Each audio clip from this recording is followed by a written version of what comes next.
আসসালামু আলাইকুম বন্ধুরা, কেমন আছেন আপনারা সবাই? আশা করি আল্লাহর রহমতে আপনারা ভালো আছেন। আলহামদুলিল্লাহ আমিও ভালো আছি। যাই হোক, আজকে আমাদের উদ্দেশ্য মূলত মটকা চা খাওয়া। মিনাল স্যার মূলত আমাদের বলেছেন যে কোথাও ভালো মটকা চা পাওয়া যায়। সেই উদ্দেশ্যকে সামনে রেখে আমরা ৩ বন্ধু আহ, রওনা দিলাম মটকা চা খাওয়ার উদ্দেশ্যে। আসলে আমরা ঘোরাঘুরিটা পছন্দ করি, কিন্তু অনেকদিন ধরে ৩ জনে একসাথে যাওয়া হয় না। সেক্ষেত্রে ওয়াজের আলী স্কুলের পাশ থেকে মূলত আমরা একটা অটো ভাড়া নিয়ে রসুলপুর ঘাট পর্যন্ত যাই। ওখানে গিয়ে আমরা রসুলপুর যে ফেরি পারাপার, ওটা দিয়ে আমরা পার হচ্ছি। ফেরিটা দেখে আমার আশ্চর্যই লাগে, এত বিশাল, জাহাজ দৈত্য দানবের মতো মনে হয় সেটা। এবং সেটার স্রোতগুলো দেখতে পাচ্ছেন আপনি, যে পাখাগুলো যে পানির বিপরীতে গিয়ে চালাচ্ছে ফেরিটি।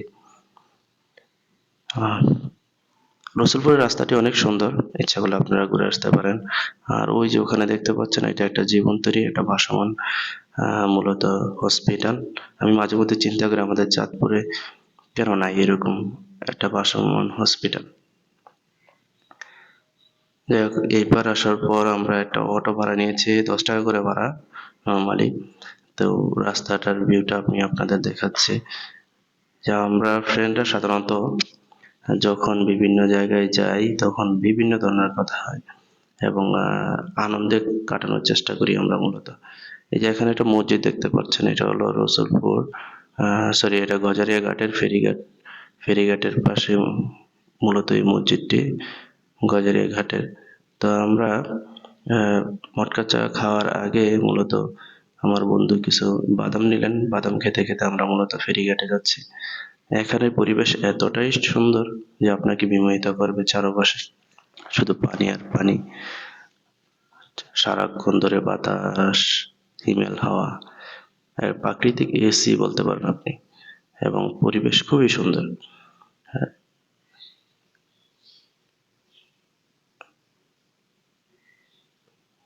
দেখতে পাচ্ছেন যে ট্রলারগুলো রয়েছে, ট্রলারগুলো দিয়ে সাধারণত ওই পারে চর কিশোরগঞ্জ যায়।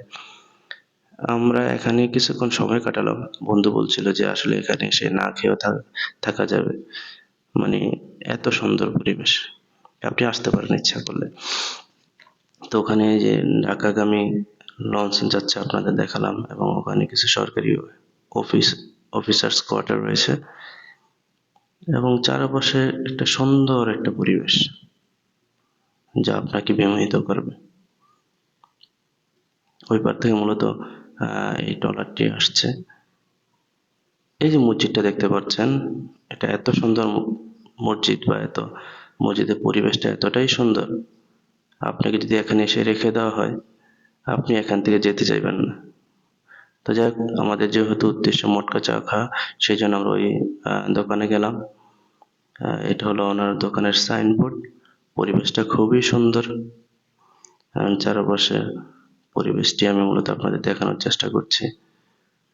লোকেশনটা ওখানে দেওয়া থাকবে ডেসক্রিপশন বক্সে। তো ওনাদের ব্যবহার আলহামদুলিল্লাহ যথেষ্ট পরিমাণ ভালো।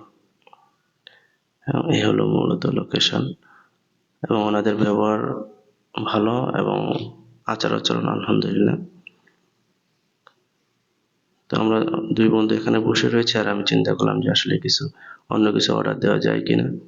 তো মূলত আহ, এই মটকা চা বানানোর প্রসেসিংটি মূলত আপনাদের দেখাবো, সেই জন্যই ভিডিও করা। তো প্রথম অবস্থায় উনি, যে আমরা দেখেছি সাধারণত ইউটিউবে যখন যারা মটকা চা বানায় তারা কয়লা দিয়ে সাধারণত এই মটকাগুলো পোড়ায়, কিন্তু এখানে একটু ভিন্ন রকম। এখানে মূলত গ্যাস দিয়ে পোড়ানো হবে। সেই জন্য প্রথম অবস্থায় তিনি মটকাগুলো ওই বক্সে রাখলেন, তারপর তিনি গ্যাসের চুলা মূলত অন করে দিবেন। এই যে তিনি অন করে দিয়েছেন গ্যাসের চুলা, এবং এই গ্যাসের মাধ্যমে মটকাগুলো সাধারণত গরম করা হবে। আরো বিভিন্ন জিনিস, শুধু মটকা চার পাশাপাশি চিপস, বার্গার, আর বিভিন্ন রকমের আইটেম আপনি এখানে পাবেন, এবং স্বল্প রেটে, এত বেশি রেট না, নর্মালি খুবই ভালো রেট। আসতে পারেন যদি আপনি চান। তো মটকাগুলো সাধারণত পোড়ানো হয়। এই অন্যান্য চায়ের সাথে এটা ডিফারেন্স শুধু এতটুকুই, এছাড়া আমার কাছে তেমন এক্সট্রা কিছু মনে হয়নি।